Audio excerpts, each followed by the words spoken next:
तीन लोक थे, स्वर्ग, पृथ्वी और पाताल। पाताल लोक की रानी अध्यशिला अपनी अपार शक्ति और रूप के लिए जानी जाती थी। उसके राज्य में अंधकार था, परंतु उसके हृदय में प्रकाश। उसकी एक ही बेटी थी, मृणाली, जिसकी सुंदरता की मिसाल दी जाती थी। कहते थे कि उसकी आंखों में चांद की शीतलता और उसके चेहरे में सूरज की चमक बसती थी। लेकिन सुंदरता कभी कभी वरदान से ज्यादा अभिशाप बन जाती है, और यही हुआ। एक रात जब पाताल लोक के आसमान में काली आग जल रही थी, ठीक उसी समय भयानक दानव अग्रोर ने हमला किया। कहते थे अग्रोर इंसान नहीं, श्राप था। उसकी परछाई के नीचे खड़ा कोई भी जीव अपने प्राण खो देता था। उसकी नजर मृणाली पर पड़ी और वह उसे उठा ले गया।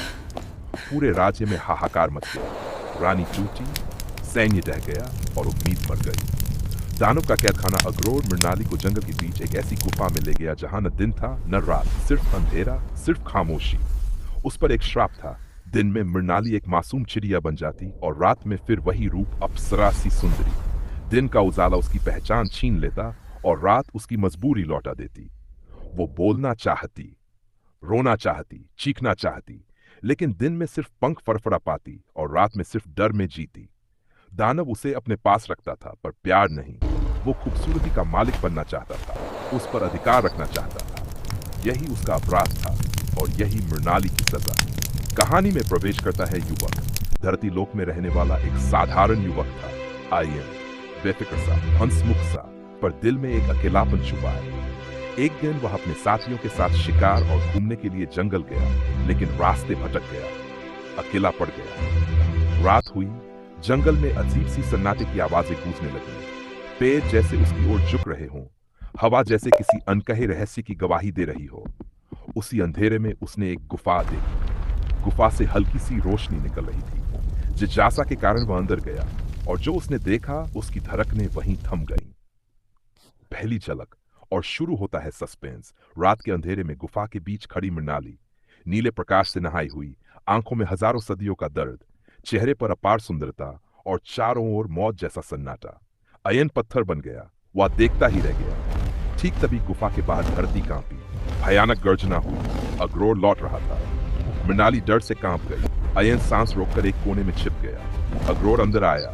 हवा में उसका क्रोध महसूस हो रहा था। उसने मृणाली को देखा, एक ठंडी हंसी हंसी। याद रखना, तू मेरी है, हमेशा मेरी रहेगी। अयन ये सब सुनता रहा।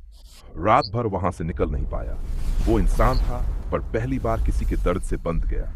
अगली सुबह सूरज की हल्की किरण जैसे ही जंगल में आई, मृणाली चिड़िया बन गई। अयन ये देखकर चौंक गया। अग्रोर कहीं चला गया था। अयन ने हिम्मत की और पास जाकर बोला, अगर तुम मुझे सुन सकती हो तो सिर्फ आंखों से इशारा करो, मैं तुम्हें यहां से निकालूंगा। चिड़िया की आंखें भर आईं। उसने पहली बार उम्मीद देखी थी।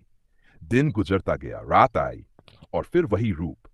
इस बार मृणाली पहली बार इंसान से बोली। उसकी आवाज टूटती थी, पर हर शब्द में कहानी थी, दर्द था, रहस्य था। धीरे धीरे दोनों करीब आने लगे। प्यार नहीं, पहले भरोसा बना, फिर जुड़ाव, फिर दिल बन गया। दानव का राज और बड़ा सस्पेंस। एक दिन अयन ने कहा, मैं तुम्हें आजाद करूंगा, मैं उस दानव को मार डालूंगा। मृणाली डर गई, आंसू बह निकले। नहीं, तुम मर जाओगे। अयन बोला, हर दानव की कोई ना कोई मौत होती है, बस उसका राज चाहिए। मृणाली ने थरथराती आवाज में कहा, अग्रोर को तलवार, आगमन कुछ नहीं मार सकता। उसकी मौत उसके दिल में नहीं है, उसकी मौत उसके अंदर नहीं, बल्कि उसके बाहर कहीं छिपी है। एक ऐसी जगह जिसका नाम लेने से भी पाताल कांप जाता है। अयन चौंक गया। मृणाली आगे बोली, दानव का दिल उसके शरीर में नहीं है, उसका असली जीवन इस दुनिया में कहीं किसी अनदेखे जीव, किसी रहस्यमयी जगह, किसी अलौकिक वस्तु में छिपा है।